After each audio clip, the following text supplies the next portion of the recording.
किसी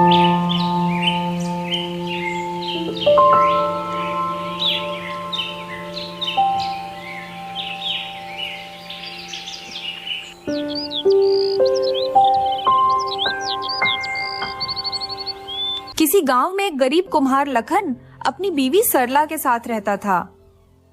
वह सुबह से शाम तक मिट्टी के बर्तन बनाता और उन्हें बाजार में बेच कर आता था।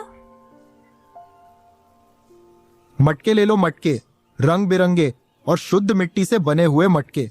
मटके ले लो मटके, रंग बिरंगे और शुद्ध मिट्टी से बने हुए मटके। उसकी बीवी सरला उसके इस गरीबी से बहुत परेशान रहती थी। सरला हमेशा लखन को कोसा करती थी। दिन भर मेहनत करके मटके बेचने के बाद भी लखन की इतनी कमाई नहीं हो पाती थी कि वो अपना घर अच्छे से चला सके। मटके ले लो मटके, शुद्ध मिट्टी से बने हुए मटके। अरे काकी, मटके लेने हैं क्या? अरे नहीं लखन, अभी तो घर पर मटके रखे हुए हैं। हाँ हाँ काकी, कोई बात नहीं। फिर लखन वहां से चला जाता है और गांव में घूम घूम कर मटके बेचने लगता है। मटके ले लो मटके, रंग बिरंगे और शुद्ध मिट्टी से बने हुए मटके। मटके ले लो मटके, रंग बिरंगे और शुद्ध मिट्टी से बने हुए मटके। हर रोज की तरह आज भी लखन के ज्यादा मटके नहीं बिके। अब तो मुझे घर चलना चाहिए। सरला और मेरी बेटी घर पर मेरा इंतजार कर रहे होंगे। इतनी गरीबी से परेशान होकर एक दिन सरला ने लखन से कहा, अजी, आपको कुछ समझ में आता है या नहीं? हमारी बेटी बड़ी हो रही है और आप अभी भी यहाँ घड़े बेचने में लगे हुए हैं। क्या भाग्यवान तुम्हें क्या लगता है? क्या मैं कोशिश नहीं करता? मुझे पता है आप कोशिश करते हैं, लेकिन आपकी इस कोशिश से कभी कुछ नहीं होने वाला है। हमारी बेटी अब बड़ी हो रही है। कभी सोचा है आपने उसके भविष्य के बारे में? घड़े बेचकर हमारा गुजारा हो जाए वही बहुत है। इससे ज्यादा और मैं कर ही क्या सकता हूँ भाग्यवान? अरे, अपने और मेरे बारे में ना सही, लेकिन कम से कम अपनी बेटी के बारे में तो सोचिए। ठीक है भाग्यवान, इस बारे में मैं कल बात करता हूं तुमसे।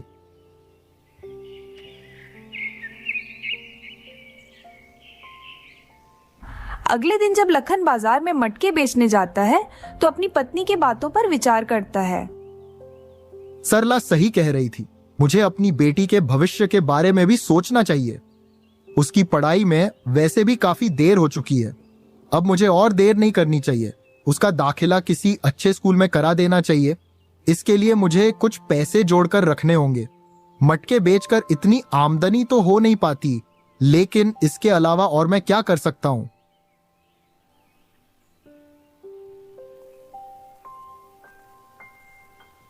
दिन भर बाजार में घड़े बेचने के बाद शाम को जब लखन घर वापस आता है तो सरला उसे कहती है, अजी सुनिए, आपने अपनी बेटी की भविष्य के बारे में कुछ सोचा या नहीं?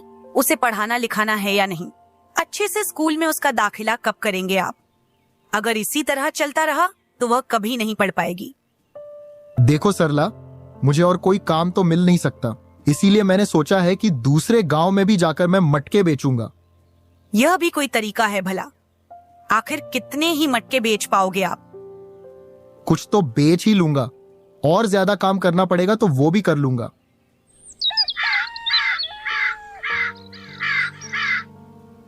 अगले दिन से लाखन गांव गांव घूम घूम कर मटके बेचने लगता है। दिन भर गांव में घूम घूम कर मटके बेचने के बाद लखन सोचता है, आज तो बहुत थक गया, लेकिन अभी मुझे गांव के बाजार में भी जाकर मटके बेचना है। इतना कहकर लखन बाजार की ओर बढ़ जाता है। बाजार में पहुंचकर लखन आवाज लगाता है, मटके ले लो मटके, रंग बिरंगे और शुद्ध मिट्टी से बने हुए मटके। मटके ले लो मटके, रंग बिरंगे और शुद्ध मिट्टी से बने हुए मटके। तभी लखन के पास एक आदमी आता है और कहता है, ऐ सुन, तू यहाँ क्या कर रहा है? मटके बेच रहा हूं, और क्या करूंगा? इससे पूछकर यहाँ तू मटके बेच रहा है। लेकिन भाई, इसमें किसी से पूछने की क्या जरूरत है? ये तो गांव का बाजार है, इसीलिए मैं यहाँ मटके बेच रहा हूं। नहीं, तुम यहाँ मटके नहीं बेच सकते। जाओ और कहीं और जाकर मटके बेचो। लेकिन भाई, मैं तो हर जगह मटके बेचता हूं, लेकिन मुझे आज तक ऐसा किसी ने नहीं कहा। ऐसा थोड़ी ना कोई किसी को भागा सकता है। मैं तो बाजार में मटके बेच रहा हूं, किसी के जगह थोड़ी ना ले रहा हूं। यहां तो कोई भी अपना काम कर सकता है। वह सब मुझे पता नहीं, जाओ और जाकर अपना काम करो। लखन उस आदमी की एक नहीं सुनता और वहीं पर मटके बेचने लगता है। मटके ले लो, मटके, शुद्ध मिट्टी से बने हुए मटके। लगता है तुम ऐसे नहीं मानोगे। ठीक है ठीक है, अभी थोड़ी देर में तुम्हारी अक्ल ठिकाने लगाता हूं। इतना कहकर वह आदमी वहां से चला जाता है और लखन मटके बेचने लगता है। लखन मटके बेच ही रहा है कि तभी वह आदमी 2-3 आदमियों को लेकर आ जाता है। देखो भाइयों, यह आदमी यहां पर मटके बेच रहा है। जब मैंने इसे मना किया तो बोल रहा कि देखता हूं मुझे कौन रोकता है। इतने आदमियों को देखकर लखन थोड़ा डर जाता है। आप लोग मेरी बात तो सुनिए, मैं तो हमेशा ही मटके बेचता हूं और मुझे आज तक किसी ने नहीं रोका। लेकिन आज हम तुझे रुकेंगे। देखता हूं कैसे तू यहां मटके बेचता है। भाइयों, मारो इसे। इतना कहकर वह सभी लोग लखन को पिटने लगते हैं। अरे, मुझे माफ कर दीजिए, मुझसे गलती हो गई। आज के बाद कभी मैं यहां पर मटके नहीं बेचूंगा। चल ठीक है, अब अपना ये ठेला उठा और निकल यहां से। लखन ने अपना ठेला लिया और वहां से निकल गया। भला ये क्या दादागिरी हुई इनकी? इन लोगों ने तो मुझे बेवजह ही मारा है। अब कल से मैं यहां मटके बेचने नहीं आऊंगा। लखन निराश होकर वहीं से थोड़ी दूर पर जाकर बैठ जाता है। बाप रे, बहुत दर्द हो रहा है। बड़ा मारा है मुझे इन लोगों ने। अब तो मैं सच में उधर मटके बेचने नहीं जाऊंगा। तभी लखन के पास मटके देखकर एक साधु उसके पास आते हैं। बेटा, ये मटके किसके हैं? बाबा, ये मेरे मटके हैं, मैं इन्हें बेचने आया हूं। क्यों, क्या हुआ? आप भी मुझे मारने आए हैं क्या? मार लीजिए, इतने लोगों ने तो मुझे मार ही लिया है। बेटा, ये तुम कैसी बातें कर रहे हो? मैं तो यहां किसी काम से आया हूं। भला आपको मुझसे क्या काम है? बेटा, मुझे ये सारे मटके चाहिए। अरे वाह, इतनी मार खाकर क्या मैं मुफ्त में आपको ये मटके दे दूं? नहीं नहीं, मुझे ये मटके दूसरे गांव में बेचने हैं, जिससे मुझे कुछ पैसे मिलेंगे और तभी तो मेरा घर चल पाएगा। बेटा, मुझे इन घड़ों की जरूरत है, मगर अभी मेरे पास पैसे नहीं है। लेकिन मैं तुम्हें कुछ और दे सकता हूं। क्या ही दे सकते हो आप मुझे? मैं आपको मटके तभी दूंगा जब आपकी चीज मेरे मटकों से ज्यादा कीमती होगी। तभी साधु लखन को अपनी माला देते हुए कहते हैं, ठीक है, तुम मेरी यह माला रख लो। अरे बाबा, लेकिन ये माला मेरे किस काम की है? बेटा, ये बहुत कीमती माला है। ये माला तुम्हारी किस्मत बदल सकती है। अच्छा ठीक है, मैं आपको ये मटके दे तो दूं, लेकिन ये माला मेरे लिए कोई काम नहीं आई तो? बेटा, मैं तुमसे झूठ नहीं बोलूंगा। कल मंदिर में पूजा है, उसी पूजा के लिए मैं यह मटके तुमसे लेने आया हूं। अगर यह माला तुम्हारे किसी काम नहीं आई तो तुम मुझे मंदिर में आकर माला लौटाना जाना। बदले में मैं तुम्हें पैसे दे दूंगा।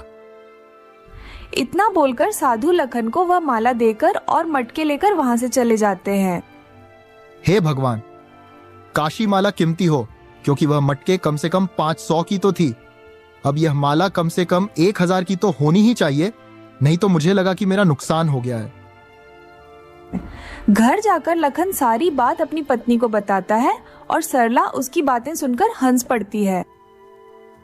मतलब तुम्हें एक साधु बाबा ने कुछ भी कह दिया और तुम मान गए? कितने बड़े मूर्ख हो तुम। अरे भाग्यवान उन्हें कहा है कि यह माला बहुत कीमती है, और तो और इस माला को रखने से मेरे काम में बहुत तरक्की होगी। उन्हें तो यह भी कहा है कि मैं यह माला उन्हें वापस भी कर सकता हूं। अगर ऐसी बात है तो तुम अभी सुनार के पास जाओ और इस माला की कीमत का पता लगाओ। हाँ भाग्यवान, मैं अभी सोनार के पास जाकर पता लगाता हूं कि यह माला कितने की है। माला को लेकर लाखन गांव के सुनार के पास जाता है। माला को देखकर सुनार उसे कहता है, बड़ी ही कीमती माला है, कोई भी इसकी अच्छी खासी कीमत दे सकता है। चाहो तो ये माला तुम मुझे बेच सकते हो। क्यों? आखिर ऐसा क्या है इस माला में? यह माला कीमती मोतियों की बनी हुई है, इसलिए यह माला की तुम्हें अच्छी कीमत मिल जाएगी। तुम चाहो तो यह माला मुझे बेच सकते हो। नहीं, पहले मुझे अपनी पत्नी से पूछना पड़ेगा।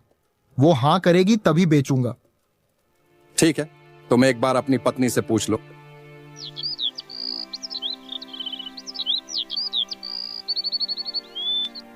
लखन घर आकर सरला को सारी बात बताता है।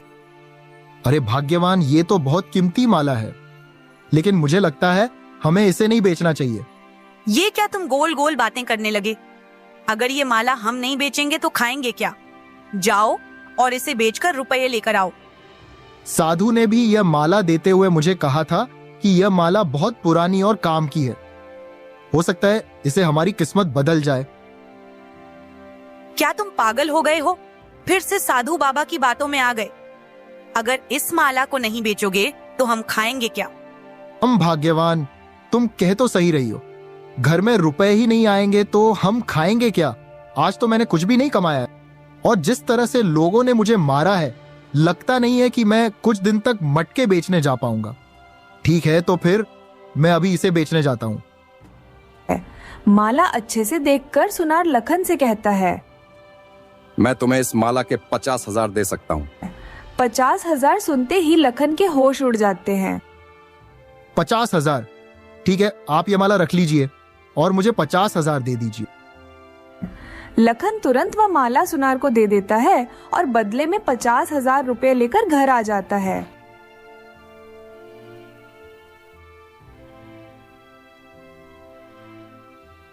हाँ देखो भाग्यवान, कितने सारे रुपए हैं। सोनार ने शुद्ध 50,000 रुपए दिए हैं माला के बदले मुझे। देखा, अब जाकर हमारा कुछ भला हुआ ना। अब हम कुछ अच्छे से जी पाएंगे।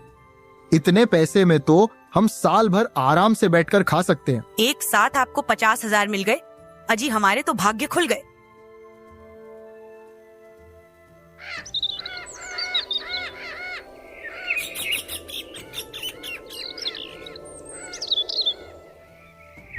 ऐसा ही कुछ समय बीत जाता है और लगभग 4 महीने बीतने के बाद एक दिन सरला को फिर से चिंता होती है।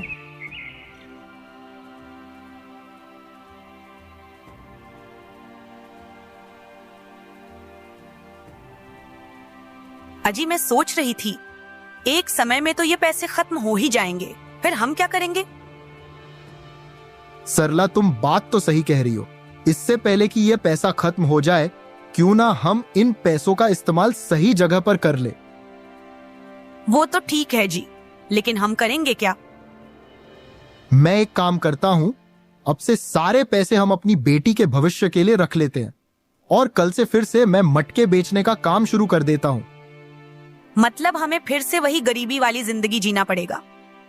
अजी, आपसे तो ज्यादा उम्मीद लगाना ही गलत है। अरे भाग्यवान, तुम समझो तो। जाइए जाइए, वो तो साधु बाबा की माला मिल गई, तभी हमारी जिंदगी कुछ महीने अच्छे से कट गई, वरना आपकी वजह से तो हमें उसी गरीबी में जीना पड़ता।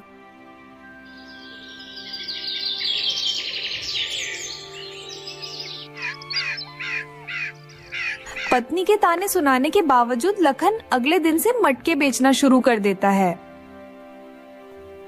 और एक दिन रास्ते में फिर से वही साधु बाबा लखन को मिलते हैं। नमस्ते साधु बाबा, कैसे हैं आप? बेटा, मैं तो ठीक हूं। और बताओ, मेरी माला कीमती निकली या नहीं? अरे बाबा, वह माला तो बहुत कीमती निकली और मैंने उसे बेच भी दिया। हे भगवान, मूर्ख, क्या तुमने वह माला बेच दी? क्यों, क्या हुआ बाबा? अरे मूर्ख, वो बहुत कीमती माला थी। तुम उस माला के दम पर कोई भी काम शुरू कर सकते थे और वह काम तुम्हें बहुत आगे तक लेकर जाता। इसलिए मैंने तुम्हें वह माला देते हुए कहा था कि इस माला को हमेशा तुम अपना पास रखना। लेकिन बाबा, आपने तो कहा था कि यह माला बहुत पुरानी है। हाँ, लेकिन मैंने यह भी कहा था कि यह माला तुम्हारी किस्मत बदल सकती है।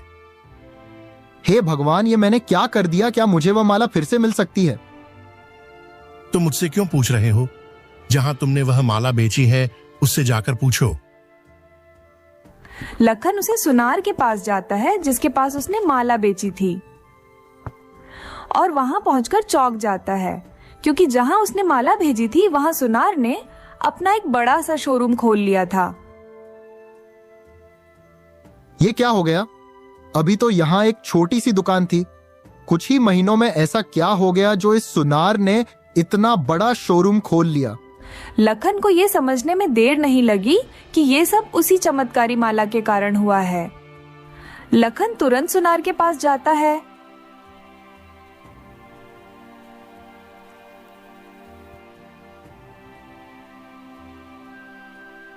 वो माला जो मैंने आपको बेची थी वो मुझे वापस चाहिए। क्या वह माला तुम्हें वापस चाहिए? लेकिन वो माला मैं तुम्हें वापस नहीं दूंगा। उस माला के आते ही मुझे एक बहुत बड़ा 10 लाख का सोने के हार का कॉन्ट्रैक्ट मिला और उसने मुझे बहुत फायदा हुआ। उसके बाद मुझे बड़े बड़े कॉन्ट्रैक्ट मिलने लगे जिससे मैंने जल्दी ही एक बहुत बड़ा शोरूम खोल लिया। अब तो वो माला मैं तुम्हें कभी नहीं दूंगा। लेकिन वो माला मैंने आपको दी थी, इसलिए मैं उसे लेने आया हूं। वो माला तुमने मुझे दी नहीं, बेची थी। उसके बदले मैंने तुम्हें पूरे 50,000 रुपए दिए थे।